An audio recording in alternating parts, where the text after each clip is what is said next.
মেথি শাকের আরও একটি নতুন রেসিপি নিয়ে চলে এসেছি। আজ বানাবো মেথি পরোটা। যেমন নরম হয় তেমনি এই পরোটা খেতে কিন্তু দুর্দান্ত লাগে। তাই চলো রেসিপিটা দেখে নিই। এখানে মেথি শাক ডালপালা বাদে শুধু পাতাগুলো এইভাবে বেছে নিয়েছি আর 3 থেকে 4 বার ধুয়ে 10 মিনিটের জন্য নুন জলে ভিজিয়ে রেখেছিলাম। এখানে 300 গ্রাম মেথি শাক নিয়েছি, 2 টেবিল চামচ বেসন, হাফ চা চামচ বিট লবণ, হাফ চা চামচ লাল লঙ্কার গুঁড়ো, 1 চা চামচ আদা কুচি আর 1 চা চামচ ভাজা জিরের গুঁড়ো, 2টো কাঁচা লঙ্কা কুচি, লাগছে হাফ চা চামচ জোয়ান আর হাফ চা চামচ হলুদ গুঁড়ো আর পরিমাণ মতন সাদা তেল। এখন মেথি শাকগুলোকে এইভাবে কুচি করে কেটে নিয়েছি। এরপর কড়াই গরম করতে বসিয়ে দিলাম। কড়াইয়ের মধ্যে দিয়ে দেব 1.5 টেবিল চামচ সাদা তেল। তেলটাকে গরম করে এর মধ্যেই দিয়ে দেব মেথির শাকগুলো। আমি এখানে তেল ব্যবহার করেছি, তোমরা এর বদলে ঘিও দিতে পারো। এখন মেথির শাকগুলোকে এইভাবে দিয়ে 2 মিনিট মিডিয়াম ফ্লেমে নেড়ে চেড়ে একটু সাঁতলে নিতে হবে। এর মধ্যে দিয়ে দেব হাফ চামচ মতন হলুদ গুঁড়ো আর হাফ চামচ মতন লবণ। পরোটা তৈরির আগেই যদি মেথি শাকটাকে প্রথমেই এইভাবে কড়াইতে একটু হালকা ভেজে নেওয়া যায় তাহলে কিন্তু টেস্টটা আরও বেশি ভালো হয়। মেথি শাকটাকে খুন্তি দিয়ে এইভাবে অনবরত নেড়ে চেড়ে হালকা করে একটু ভেজে নেব। মেথি শাক থেকে দেখো জল ছেড়ে এসেছে।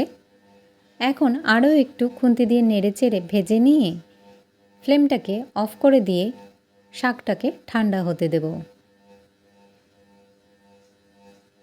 এখন একটা বড় বাটির মধ্যে আমি নিয়ে নিয়েছি 2 কাপ পরিমাণ মতো আটা। এর মধ্যে সব উপকরণগুলো একে একে দিয়ে দেব। দিয়ে দিলাম বিট লবণ, লাল লঙ্কার গুঁড়ো, কাঁচা লঙ্কা কুচি, দিয়ে দিচ্ছি আদা কুচি, ভাজা জিরের গুঁড়ো, হাতে একটু ডলে নিয়েছি জোয়ান, আর দিয়ে দিলাম বেসন। বেসন দিলে কিন্তু এই মেথি পরোটা খুবই নরম হয় আর খেতেও কিন্তু খুব ভালো হয়। সব কিছু এখন হাত দিয়ে মিশিয়ে নিয়ে এর মধ্যেই দিয়ে দেব ভেজে রাখা মেথি শাকটা। এই রেসিপিতে কিন্তু 2 বার লবণ ব্যবহার করেছি, তোমরা তোমাদের পরিমাণ মতোই লবণ ব্যবহার করো। আর এর মধ্যে অল্প অল্প করে বারে বারে একটু জল মিশিয়ে একটা ডো তৈরি করে নেব।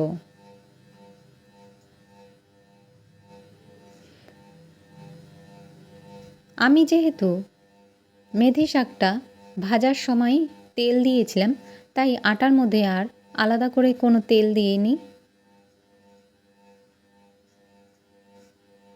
এরপর হাত দিয়ে ভালো করে মেখে নেব। এরপর হাতে একটু তেল মাখিয়ে নিয়ে আটাটাকে আরও একবার একটু ভালো করে মেখে নেব। এতে কিন্তু আটাটা সফট হয়ে আসবে। হালকা করে এইভাবে মেখে নিলেই যথেষ্ট। দেখো ডোটা তৈরি হয়ে গেছে। এখন এর থেকে একটু বড় মাপের লেচি কেটে নেব। এইভাবে লেচিগুলো গোল করে কেটে নিচ্ছি। এরপর হাতের তালুতে ভালো করে গোল করে বলের আকার দিয়ে দেব।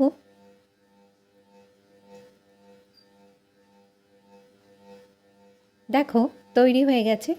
এখন আমি এখানে পরোটাগুলোকে বেলে নেব। আমি কিন্তু এখানে আটার গুঁড়োর বদলে তেল ব্যবহার করছি, তোমরা চাইলে আটার গুঁড়োও দিতে পারো। ডোটাকে এইভাবে হাত দিয়ে চেপে সমান করে নিচ্ছি। এরপর সব দিকটাই সমান করে বেলে নিতে হবে। পরোটা কিন্তু চারিদিকটাই সমান হতে হবে। কোনো দিকটা পাতলা বা মোটা হলে ভাজতে কিন্তু অসুবিধা হবে। দেখো যে দিকটায় অসমান আছে সেই দিকটা কিন্তু আমি এইভাবে হাত দিয়ে সমান করে নিচ্ছি। এতে কিন্তু পরোটা কিন্তু শেপটা গোলাকার আসবে। পরোটাগুলো কিন্তু খুব পাতলা বা মোটা করে বেলবো না। বন্ধুরা, মেথি শাক কিন্তু আমাদের স্বাস্থ্যের পক্ষে খুবই উপকারী। এই শাকে কিন্তু প্রচুর পরিমাণে ফাইবার, ভিটামিনস আর মিনারেলসে ভর্তি আছে। তাই বাড়ির ছোট থেকে বড় সবাই কিন্তু এই শাক খেতেই পারে। বাচ্চারা অনেক সময় মেথি শাক খেতে চায় না, তাই এইভাবে যদি পরোটা বানিয়ে নেওয়া যায় তাহলে কিন্তু বাচ্চারা অনায়াসেই এটাকে খাবে। দেখো পরোটাটা বেলা হয়ে গেছে। খুব পাতলা বা মোটা কিন্তু আমি বেলিনি, ঠিক এইভাবেই হবে। এরপর একটা প্লেটে রেখে বাকি মণ্ডগুলোকেও একইভাবেই বেলে নেব। পরোটা কিন্তু ভাজার জন্য তৈরি।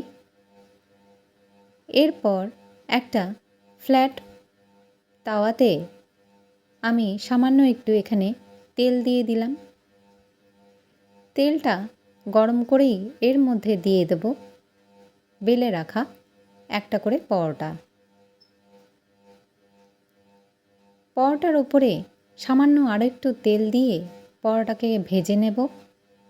এই সময় ফ্লেমটাকে লো টু মিডিয়ামে রেখেই পরোটাগুলোকে ভেজে নিতে হবে। আর এইভাবেই একটা হাতার সাহায্যে চেপে চেপে সব দিকটাকেই সমানভাবে ভেজে নেব। তোমরা কিন্তু এখানে তেলের বদলে ঘিও ব্যবহার করতে পারো। আমি কিন্তু এই মেথি পাওয়াটা সম্পূর্ণটাই তেল দিয়েই করলাম, এতে মেথি পাওয়াটাগুলো নরম হবে। দেখো মেথি পাওয়াটা কিন্তু চারিদিকটাই ভাজা হয়ে গেছে। এখন প্যান থেকে তুলে একটা প্লেটে উঠিয়ে এটাকে আচার বা দইয়ের সাথে সার্ভ করব।